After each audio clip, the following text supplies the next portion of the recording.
मधुबन के बाबा, मधुबन के बाबा मुरली वाले, आपका क्या कहना, आपका क्या कहना। ओम शांति।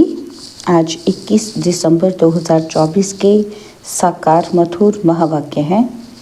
आज मीठे मीठे बाप दादा बोले, मीठे बच्चे, सच्ची कमाई करने का पुरुषार्थ पहले स्वयं करो, फिर अपने मित्र संबंधियों को भी कराओ। Charity begins at home.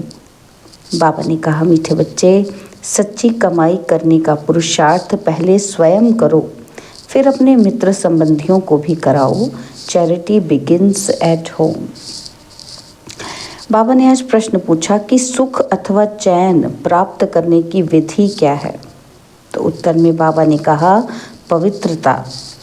जहाँ पवित्रता है वहाँ सुख चैन है। बाप पवित्र दुनिया सत्युग की स्थापना करते हैं, वहाँ विकार होते ही नहीं। जो देवताओं के पुजारी हैं वह कभी ऐसा प्रश्न नहीं कर सकते कि विकारों बिगर दुनिया कैसे चलेगी। अभी तुम्हें चैन की दुनिया में चलना है, इसलिए इस पतित दुनिया को भूलना है, शांति धाम और सुख धाम को याद करना है। ओम शांति। ओम शांति का अर्थ तो बच्चों को समझाया हुआ है। शिव बाबा भी ओम शांति कह सकते हैं, तो सालिग्राम बच्चे भी कह सकते हैं। आत्मा कहती है ओम शांति। Son of silence father. शांति के लिए जंगल आदि में जाकर कोई उपाय नहीं किया जाता। आत्मा तो है ही साइलेंट। फिर उपाय क्या करना है, यह बाप बैठ समझाते हैं। उस बाप को ही कहते हैं कि वहाँ ले चल जहाँ सुख चैन पावें। चैन अथवा सुख सभी मनुष्य चाहते हैं, परंतु सुख और शांति के पहले तो चाहिए पवित्रता। पवित्र को पावन, अपवित्र को पतित कहा जाता है। पतित दुनिया वाले पुकारते रहते हैं कि आकर हमको पावन दुनिया में ले चलो। वह है ही पतित दुनिया से लिबरेट कर पावन दुनिया में ले चलने वाला। सतयुग में है पवित्रता और कलयुग में है अपवित्रता। वह वाइसलेस वर्ल्ड और यह विशेष वर्ल्ड। यह तो बच्चे जानते हैं कि दुनिया वृद्धि को पाती रहती है। सतयुग वाइसलेस वर्ल्ड है तो ज़रूर मनुष्य थोड़े होंगे। वह थोड़े कौन होंगे? बरोबर सतयुग में देवी देवताओं का ही राज्य है। उसको ही चैन की दुनिया अथवा सुख धाम कहा जाता है। यह है दुख धाम। दुख धाम को बदल सुख धाम बनाने वाला एक ही परम पिता परमात्मा है। सुख का वर्षा जरूर बाप ही देंगे। अब वह बाप कहते हैं, दुख धाम को भूलो, शांति धाम और सुख धाम को याद करो। इसको ही मनमना भव कहा जाता है। बाप आकर बच्चों को सुख धाम का साक्षात्कार कराते हैं, दुख धाम का विनाश कराए शांति धाम में ले जाते हैं। इस चक्र को समझना है। 84 जन्म लेने पड़ते हैं। जो पहले सुख धाम में आते हैं उन्हों के हैं 84 जन्म। सिर्फ इतनी बातें याद करने से भी बच्चे सुख धाम के मालिक बन सकते हैं। बाप कहते हैं, बच्चे शांति धाम को याद करो और फिर वर्षे को अर्थात सुख धाम को याद करो। पहले पहले तुम शांति धाम में जाते हो तो अपने को शांति धाम ब्रह्मांड का मालिक समझो। चलते फिरते अपने को वहाँ के वासी समझेंगे तो ये दुनिया भूलती जाएगी। सतयुग है सुख धाम, परंतु सभी तो सतयुग में आ नहीं सकते। यह बातें समझेंगे ही वह जो देवताओं के पुजारी हैं। यह है सच्ची कमाई जो सच्चा बाप सिखलाते हैं। बाकी सभी है झूठी कमाइयाँ। अविनाशी ज्ञान रत्नों की कमाई ही सच्ची कमाई कही जाती है। बाकी विनाशी धन दौलत वह है झूठी कमाई। द्वापर से लेकर यह झूठी कमाई करते आए हैं।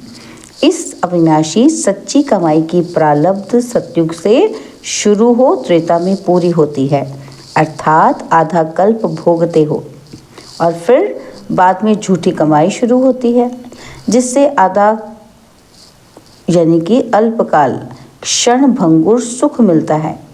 यह अविनाशी ज्ञान रत्न ज्ञान सागर ही देते हैं। सच्ची कमाई सच्चा बाप कराते हैं। भारत सचखंड था, भारत ही अब झूठखंड बना है। और खंडों को सचखंड झूठखंड नहीं कहा जाता। सचखंड बनाने वाला बादशाह ट्रुथ वह है। सच्चा है एक गॉडफादर, बाकी हैं झूठे फादर। सत्युग में भी सच्चे फादर मिलते हैं, क्योंकि वहाँ झूठ पाप होता ही नहीं।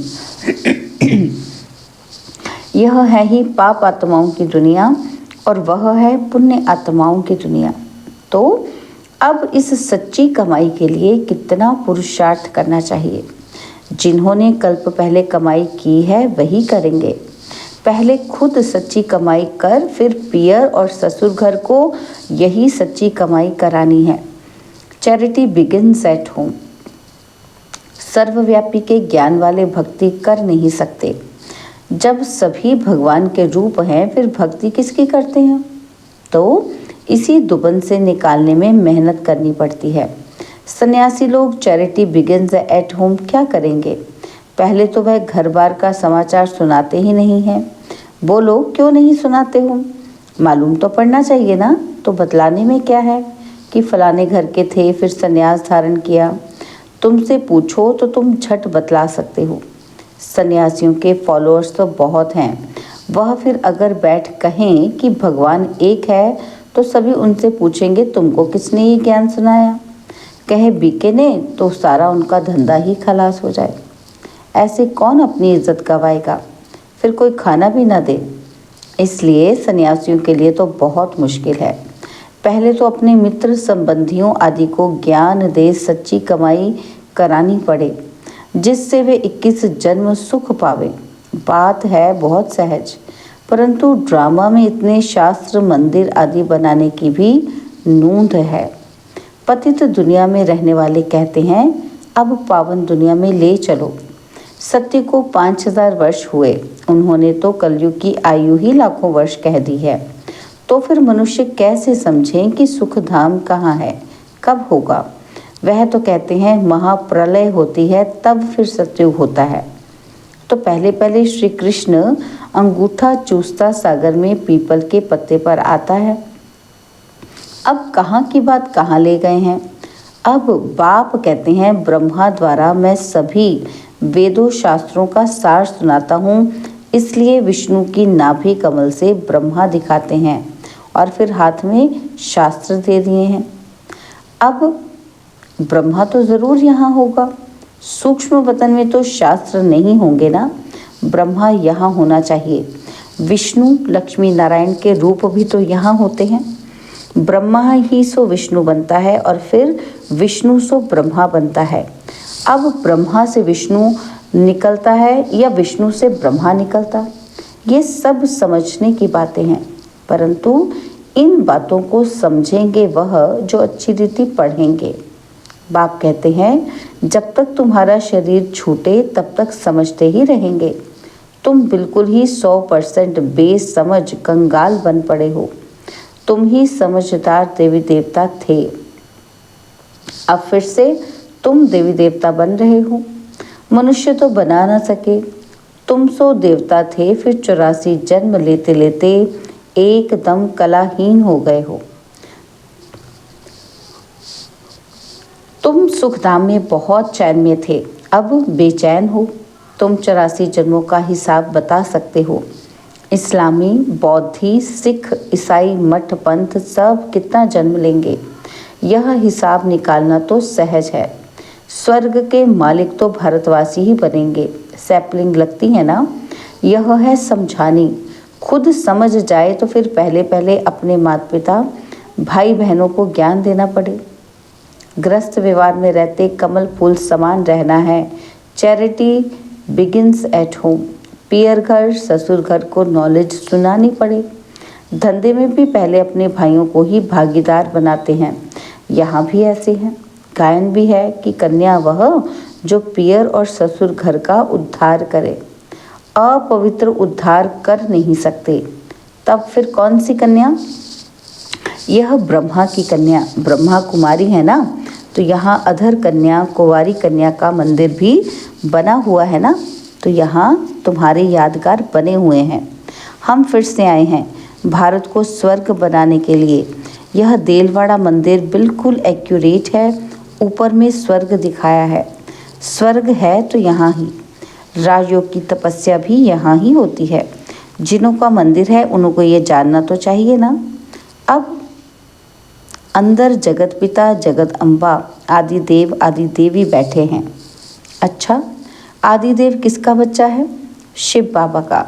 और अधर कुमारी, कुंवारी कन्या सब राजयोग में बैठे हैं।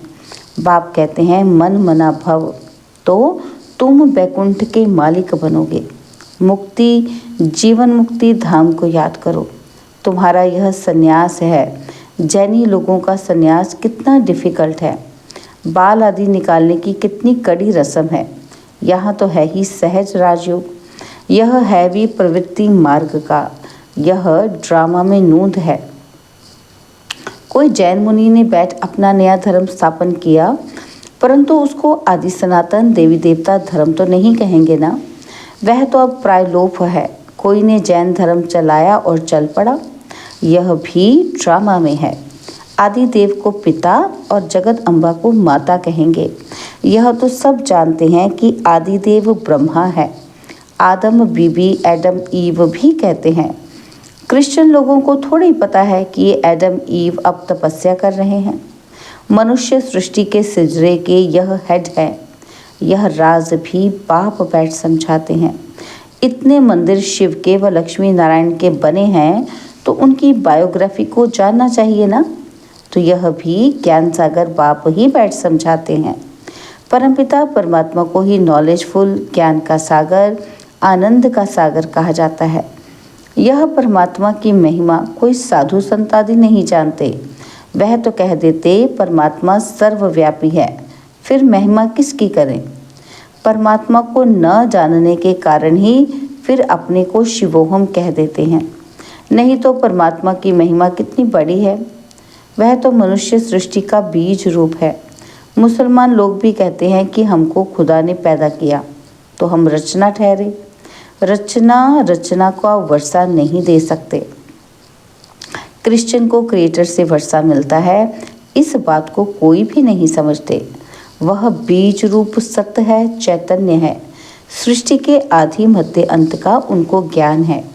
सिवाय बीज के आदि मध्य अंत का ज्ञान कोई मनुष्य मात्र में हो नहीं सकता। बीज चैतन्य हैं तो ज़रूर नॉलेज उनमें ही होगी। वही आकर तुमको सारे सृष्टि के आदि मध्य अंत का नॉलेज देते हैं। यह भी बोर्ड लगा देना चाहिए कि इस पा को जानने से, इस राज को जानने से तुम सतयुग के चक्रवर्ती राजा अथवा स्वर्ग के राजा बन जाएंगे। कितनी सहज बात है। बाप कहते हैं जब तक जीना है मुझे याद करना है। मैं खुद तुमको ये वशीकरण मंत्र देता हूँ। अब तुमको याद करना है बाप को। याद से ही विकर्म विनाश होंगे। यह स्वदर्शन चक्र फिरता रहे तो माया का सिर कट जाएगा। हम तुम्हारी आत्मा को पवित्र बनाकर ले जाएंगे, फिर तुम सत्व प्रधान शरीर लेंगे। वहाँ विकार होता ही नहीं। कहते हैं विकार बिगर सृष्टि कैसे चलेगी। बोलो, तुम शायद देवताओं के पुजारी नहीं हो। लक्ष्मी नारायण की तो महिमा गाते हैं संपूर्ण निर्विकारी। जगदम्बा जगत पिता निर्विकारी है। राजयोग की तपस्या कर पतित से पावन स्वर्ग के मालिक बने हैं। तपस्या करते ही हैं पुण्य आत्मा बनने के लिए। अच्छा, मीठे मीठे सिकिलते बच्चों प्रति माता पिता बाप दादा का याद प्यार और गुड मॉर्निंग। रूहानी बाप की रूहानी बच्चों को नमस्ते।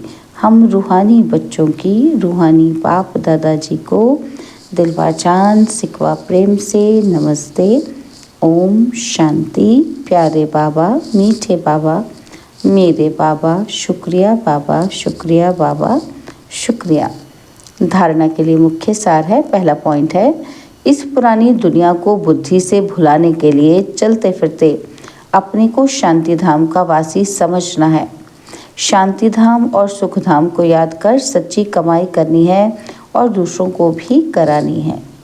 और सेकंड पॉइंट है राजयोग की तपस्या कर स्वयं को पुण्य आत्मा बनाना है। माया का सिर काटने के लिए सुदर्शन चक्र सदा फिरता रहे। बाबा ने आज वरदान दिया, संपन्नता द्वारा सदा संतुष्टता का अनुभव करने वाले संपत्तिवान भव। संपन्नता द्वारा सदा संतुष्टता का अनुभव करने वाले संपत्तिवान भव। स्वराज्य की संपत्ति है ज्ञान, गुण और शक्तियाँ। जो इन सर्व संपत्तियों से संपन्न स्वराज्य अधिकारी है वह सदा संतुष्ट है। उनके पास अप्राप्ति का नाम निशान नहीं। हद की इच्छाओं की अविद्या, इसको कहा जाता है संपत्तिवान। वह सदा दाता होंगे, मंगता नहीं। वे अखंड सुख शांति में स्वराज्य के अधिकारी होते हैं। किसी भी प्रकार की परिस्थिति उनके अखंड शांति को खंडित नहीं कर सकती। स्लोगन है, ज्ञान नेत्र से तीनों कालों और तीनों लोकों को जानने वाले मास्टर नॉलेजफुल हैं। ज्ञान नेत्र से तीनों कालों और तीनों लोकों को जानने वाले मास्टर नॉलेजफुल हैं। ओम शांति।